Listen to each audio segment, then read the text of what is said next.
This is a help video for the TI-84 Plus graphing calculator, all about finding intersections of functions or of lines or of graphs that you have.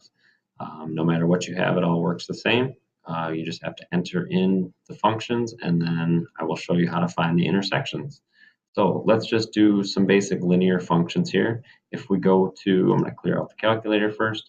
If we go to our y equals button, we go to our screen where we can enter in our functions. I'm going to enter in just some two basic lines. So this first one is just going to be 4x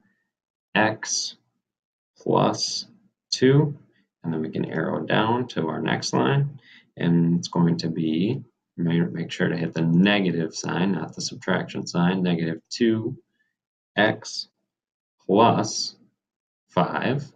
And so now we got our two functions in here. We hit graph, and you'll see they'll graph them. So now we can see that they do intersect. Well, say I want to find the solution for these two lines. Well, I want to know the point that they intersect. So how we do that is we're going to hit the second button, and we're going to go to calc. So in blue here it says calc because we're on the second function. All right, and we got a bunch of different options here, and I would encourage you to play around with these, especially with parabolas and things and different lines. But for this example, we're going to go all the way down to intersect. So if you arrow down to intersect and hit enter, it takes you back to the graph, and it wants you to enter some stuff. So it's going to say first curve here.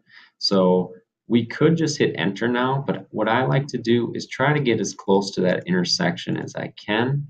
So it looks like, well, I'll go back here. That looks closer to the intersection. Then I'm going to hit enter. And then what happens is it moves to the second curve. So now you can see that the cursor is on this line now. Again, I'm going to do the same thing. I'm going to try to get as close to that intersection as I can. I think that's it right about there. I'm going to hit enter. And now it says yes, question mark. And so we're going to hit enter one more time.